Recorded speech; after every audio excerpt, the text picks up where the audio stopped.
Follow us on Twitter at ghettoplex_mp4, on Instagram at ghettoplex.mp4, and on YouTube at ghettoplex. The substance. The trailers reminded me of that movie Antiviral. The film is, I would say, a secret sequel to Antiviral. So you can think of Antiviral as the drug dealer and The Substance as the drug user. I would kind of watch those two movies back to back.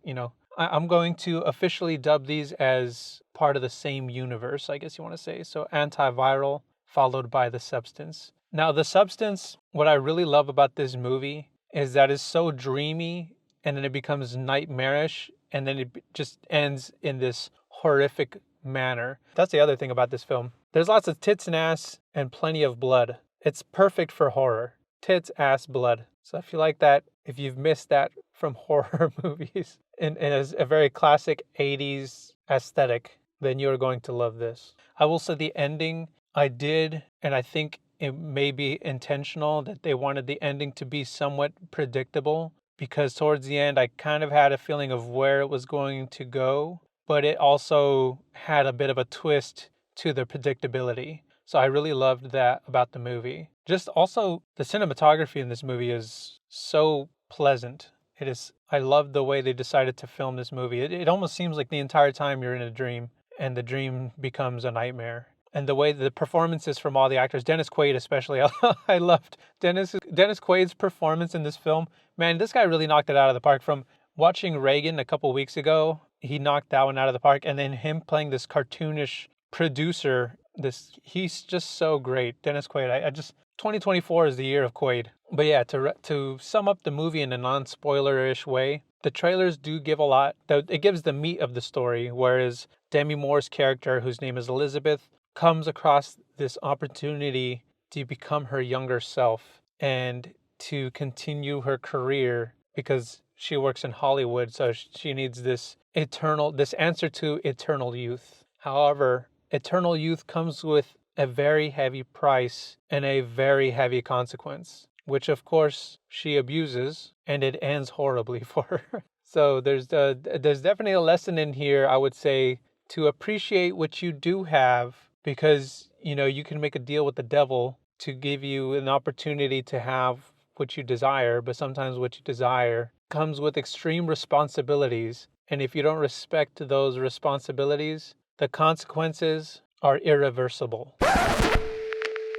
Stopping mid-edit here to add another thought about this film that came across my mind. One of the biggest takeaways from this film is the importance of understanding how much time you have, specifically for women. People hate to acknowledge this, but a woman's prime years is a shorter window than a man's prime years. And this movie is a perfect demonstration of that, as Elizabeth is desperate to keep some of this magic that comes with youth and beauty. And because of how fast time passes when you're enjoying this advantage of opportunity due to your youth and your beauty, when the time comes for it to end, it's very difficult for women to let go of that, which is why I could understand why her character was so desperate to find a way to keep that magic. Because youth and beauty is like having magic powers. You see the men too, how they're snake charmed by the youthful Sue. And this is an effect that most women have on most men. Most men don't receive any kind of attention like that. So women don't understand what it's like until that magic is gone. Once you're past your prime and you realize what it's like to be ignored all the time, or not be appreciated, or not be valued, that's basically what men go through for most of their life until they build something for themselves. That's another aspect of life that this movie covered so well, is the importance of using your prime years to really find what direction you want your life to go in the long run. So women, when they get older, the opportunity, especially for relationships, becomes extremely difficult. And it's not that women, as they get older, they are less attractive. There's a lot of older, attractive women, but for the most part, people aren't trying to wife you up when you're an old woman. They might smash, they might one night stand, you might hit it and quit it, but no one's going to be there to wife you up. Whereas if you're younger and you're in your prime years, you're more fertile, your body can recover from birthing children, and you'll have a much healthier life later down the road if you've taken advantage of that time that you have. You're not going to be having this feeling of chasing your youth because you wasted it all on your whatever career or what women are doing now, which is they don't appreciate the magic that you have, the magic powers you have with your youth and your beauty. I thought it was fascinating to see this story of a woman who is so desperate to hold on to that youth and beauty. She didn't take into consideration what would happen when she gets older and she no longer has this magic. I wonder if, for any of the girls who might be watching this, any of the women that might be watching this, do you think about this? Do you think about how your window of opportunity has an expiration date? Everyone does, but for women in particular, whether you like it or not, youth and beauty is like having a magic powers. For men, it's like we have strength, and for women, it's like you have magic sorcery. And these powers you only have for so long. For men, it does last a bit longer, but even for men, it comes to an end. And for men, if you're smart about your planning for your life, you can set yourself up to not worry about what happens when you lose all your strength, because men, we don't have the magic sorcery that women do. Okay, let's get back to the review. So that's how I'll wrap up the non-spoiler-ish part of the review, because I had so much fun watching this movie, and I hope if you're into horror, and I'm talking about grotesque David Cronenberg horror, then this film is just for you. Okay, let's get to the spoilers. If you're still here and you have not seen the movie yet, I highly advise you go watch the movie before you come to the spoiler section, because I'm going to spoil it. And I think this is a movie worth watching before you hear some spoiler segments of any review. So you've been warned. I'm getting into spoilers. Let's do this. So the substance, we learn really quick, and I love the montage that they do. Quick storytelling, the building up, the establishing of time they do with Demi Moore's character, whose name is Elizabeth. So they begin with her Hollywood star, and you kind of get this, just with the Hollywood star, the people's infatuation with her because she is a star. And it's slowly over time, well, not even slowly, but because it's kind of a montage, but how quickly time passes and you go from being the it girl, the superstar, the Hollywood's favorite starlet, and how it just takes, a couple of decades for that to die down. Stars, they burn out real quick in Hollywood. So I really enjoyed this storytelling of, you don't even see her as a young starlet. You begin with her Hollywood star kind of telling the story that she was a desirable actress. And there's also this introduction of mitosis in the very beginning. They show the substance drug performing mitosis, and that basically tells you how this substance drug is going to operate. So anyways, Demi Moore's character, so Elizabeth, let's just call her what her name is. Elizabeth is going through what is her final act as this exercise guru. And you could tell her routine is very dated. And Dennis Quaid, this producer, he's already looking to replace her. It's her birthday, so she's just getting bombarded with happy birthday. But she's also feeling old. You can tell she's aware that her time is also coming up to an end. Anyways, as she's going through this bit of a mental crisis, as even though it's her birthday, it is also a day that reminds her that she is aging out of the industry. As she's driving home, she sees a billboard of herself, but there are the people who manage the billboard, and they're ripping her face off. She is old news. She is going to be replaced. And this causes her, because she's looking at them remove the sign, she's not paying attention to the road, and she gets into an accident. And this accident puts her in the hospital, where she comes across a nurse who gives her this opportunity to learn about the substance. She's basically, this nurse is kind of like a recruiter, and he sees her as a candidate. So he offers her this opportunity to change her life. And so as she does some research on this company, she ponders for a bit whether or not to take this opportunity that seems unreal to her. But because she wants to maintain this lifestyle, she, of course, decides, let me go ahead and do this. Like eternal youth. What could be so wrong with eternal youth? Anyway, so she calls in, she accepts this offer, and she is provided with these instructions and packages. She's basically given like a subscription service to the substance. And it's also I mean, one thing that's not clear in the movie is because it doesn't really show that she's paying for this thing. They kind of just refill her subscription and tell her, come and get it. So there's no clear process as to why they're providing this for her. I guess the cost is like your soul. It literally is kind of like a sell your soul to the devil type thing. That's the cost. The cost is your soul. Literally, the cost is your literal soul. So she is given this number, I believe, 503. She's like patient 503. And she does come across another patient too in the film. And that patient really foreshadows the ugliness of her future in accepting this price of eternal youth. So when she injects the substance into her body, it literally, in a mass scale form, begins a process of mitosis, and another version of her spawns out of her body. And it's very grotesque. It's so interesting too, because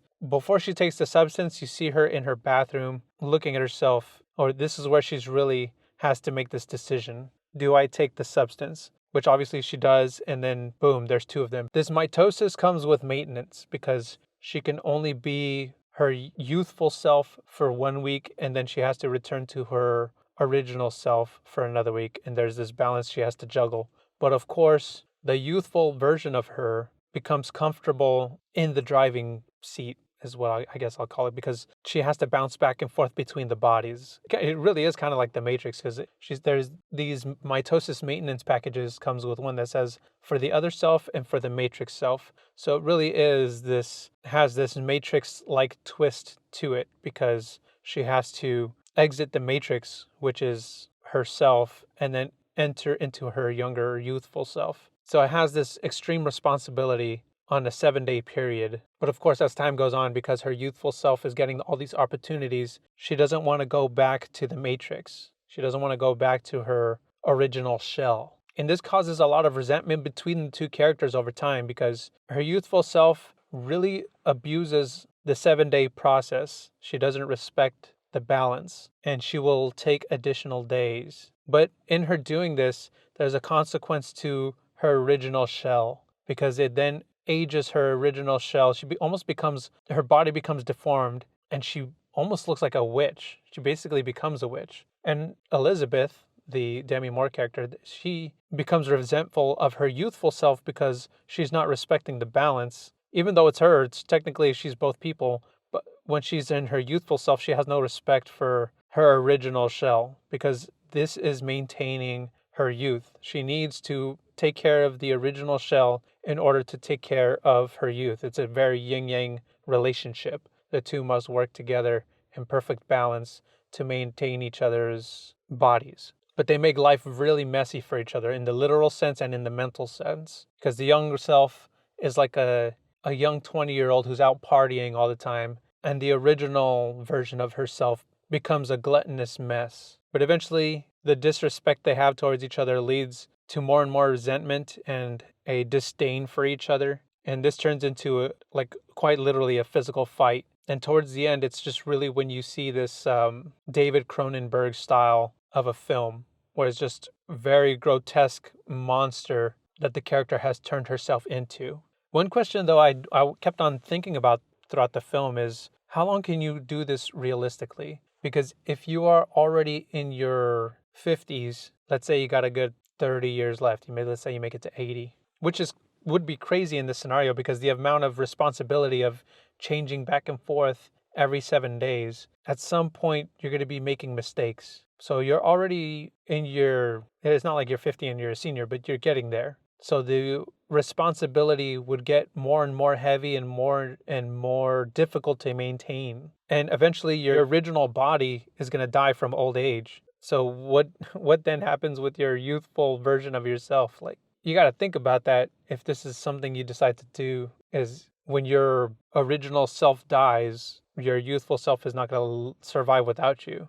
So that was a question I just had on my mind. How do you maintain this? The balance will be lost because the other half of yourself is no longer alive. Yeah, so the ending was somewhat predictable, but it had a twist to it, because after they get into this fight with each other, and Sue, who is Elizabeth's youthful self, she kills herself. She kills Elizabeth. And so now that she's killed Elizabeth, there's nothing to sustain her. Like I said, if your original body dies, your youthful version of yourself will no longer have a body to sustain your youthful self. And they have this fight with each other when Elizabeth calls the, I guess, customer support for the substance and says, I don't want to do this anymore. She opts out. And so they send her a termination kit to terminate the youthful self. But then she has this last minute regret of terminating her youthful version of herself. And she doesn't completely use the whole termination kit to terminate herself, her youth.